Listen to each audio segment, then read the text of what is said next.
Hello, it's Andy here at ProTec Building Services, and today we have Matthew Boomhower here with Southern Cross. And Matthew, you might want to share what you do. Sure. So my name is Matthew Boomhower. I'm the president and founder of Southern Cross Property Consultants. We're a construction management, technical architecture, and land use consulting firm. We've been working in Southern California, San Diego, and Orange County for 19 years now. And that's why Andy had asked me if I could stop by today to have a conversation. And I thank you for coming by. ProTec's been working in San Diego, Orange County, now in Las Vegas, and all of Southern California for just over 25 years in the building industry, mainly performing the maintenance. So we've seen a lot of the properties that you've been working on, Matthew, and so we know a little bit about them. But again, I'm not the expert when it comes to the aging infrastructure. You've seen more than I have. I've seen it from the outside. You've actually gone in and done destructive testing and seen where the real core root of the problem is within buildings. And that's what we wanted to talk about today. In light of some tragic things that have happened lately, and it's really sad, but it's something that we probably do need to talk about, Matthew. And I'm talking about the incident down in Surfside, Florida, of the building collapse. And I also want to touch base today, the laws that are out there, the SB 326, that you've been dealing with for a while now. That law has been out for how long? It's been on the books for about 2.5 years now. The deadline's coming up on January 1st of 2024. So we're kind of getting into the thick of things on SB 326 and those inspections. And that's coming quick. I mean, it really is. And that's why we're pushing people to get out ahead of the curve on getting those inspections done. And I'm glad you brought up the tragedy in Florida, because even though it's still early days and we don't know exactly what happened there, certainly not in a position to opine on that. I don't think you are either. We work with so many HOAs, and you've brought our firm in on some of your client properties. We've asked you guys to come in and look at some things on some of our client properties where we can see some of the things that we're beginning to think might have been happening with that property in Florida, where they had deferred maintenance. It was an older building. Perhaps they hadn't been doing the maintenance that they needed to be doing over time. We tell our clients all the time is buildings are like cars. Everybody's got a car. Everybody understands you got to do maintenance to your car.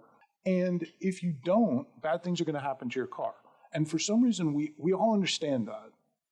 But you and I've had the conversation before where when it comes to buildings, we have people that refer to their new building and it's been there for 20 or 25 years. Yeah, I'm no spring chicken, and I can tell you things are starting to fall apart with me. So I need to maintain it. I need to go to the doctor. I need to get my teeth taken care of. It's the same thing with the building. And again, I am no expert when it comes to what took place in Florida. I can tell you that we've all seen the news lately, and I've read quite a bit about it. I read that there was pooling on the outside of the podium up against the building. There may have been a negative fall for the water not to properly drain away from the building. And this is stuff that I've seen on properties when I'm out walking associations. And I also saw pictures that they had a lot of spalling of concrete and structural steel, the rebar, on the horizontal surfaces, and I believe some of the vertical surfaces. Yeah. And maybe you can speak to that, how that happens. Well, I want to back up for one moment. I've been in properties here in Southern California walking into a podium, and I'm walking into a garage podium, and I'm looking up, and there's gutters. There's fissures within the concrete, and they have gutters that's diverting the water because they didn't want the new Lexus to get water on it. What's going on there? You're right, and I've seen that in a number of places, and it's so funny because people are so creative with some of these solutions. Oh, they're creative. I make a few guarantees in life. You're going to die, you're going to pay taxes, and concrete's going to crack. The problem is that when we have water pooling on these slabs or having negative slope, so what you always want to have is positive slope away from a building so that if water gets onto a flat surface, it drains away from the building. And anytime you don't have that, then it allows water to pool and build up. So that's when you see puddles and you see areas where water is building up. What that does is it allows, anytime there's cracking, then if there's a pool of water, it's going to allow moisture to get down into that crack in the concrete. Now, that doesn't seem like it should be a big deal, right? Because, concrete's really hard. It's essentially a rock. But the problem is that inside that concrete, we've got steel reinforcing. Mm-hmm. And it's either cables or it's the rebar, those metal rods that you've seen. And all of that's what's called mild steel. So if you were to take a piece of that and set it outside and leave it outside for 2 or 3 weeks and it got hit by your sprinklers and different things like that, you'd immediately start to see that it's going to rust. And it does the same thing in concrete. When it's new, it's wrapped in the concrete, everything's great, the steel's protected. But as you get those cracks, if there's ponding water, if the water's not draining away properly, now moisture is getting down around the reinforcing, and it's causing the reinforcing steel to rust. And what happens when steel rusts is it actually expands. If you've ever noticed rusted metal, how it kind of looks like it's flaky, that's because it's actually expanding. And when it does that, it's actually strong enough that it'll break the concrete around it. And then you get into this vicious cycle, because now what started as a small crack, letting a little bit of moisture in, now it starts to become a bigger crack. And then you get up to what you were talking about with spalling. And spalling is simply when you have chunks of the concrete beginning to break out. And so more and more water is getting in. And if it's exacerbated by the fact that moisture is not draining away properly, then you're just going to get into this vicious cycle of deterioration. And that's why we see so many of these units that have these gutters and these water diverters in their garages, because they know they've got water coming through, but they're not really taking the time to figure out what's causing it. They're not trying to fix it, or if they are fixing it, they're getting into some of these horror show fixes that are at best Band-Aids, and then leading to bigger and more expensive problems. You know what? I want to address what you just said, the Band-Aids, because I've had clients come to me and say, my podium deck, it has some cracks. Can you seal that? Well, anybody can do a negative side waterproofing. I'm going to just say negative side waterproofing, and that's basically a positive waterproofing, that if the water's intruding from this side, that's a positive side waterproofing when you waterproof it at the point of contact where the water contacts the surface.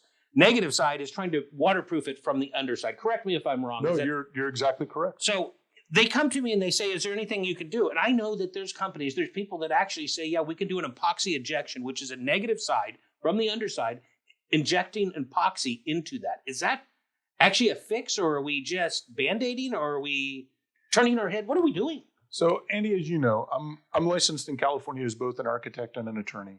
Well, I got to be careful then. Yeah, I'm not giving you legal advice. I am going to give you the lawyer's answer to this question. It depends. Sometimes negative side waterproofing is the best solution, especially in a vertical situation where you would have to excavate out a lot of material, dirt, and drainage material on the outside of the building to properly waterproof. Sometimes it does make sense to do the negative side epoxy ejection on that. Okay. The problem on a horizontal surface, especially when you've got an exposed deck above it, is people are doing this negative side waterproofing, and even if they're doing it properly, and let's be clear, latex-based caulk is not a proper solution. Thank you for saying that. So the DAP caulking doesn't work. No. Okay. It's going to look great for about 3 weeks, but it's a. But I can paint it gray so it matches the rest of the concrete, Matthew. You can. It'll look lovely, but it also dissolves in water. So it's going to eventually just peel right off of there, and then you're right back to where you were. One of the things that we always sit there and say is, look, when you start to have cracks, you can absolutely go to someone like ProTec and say, can you guys fix this? And the answer is yes. The problem is your guys, as good as they are and as great as your technicians are at fixing things, they don't necessarily know the proper way to do something.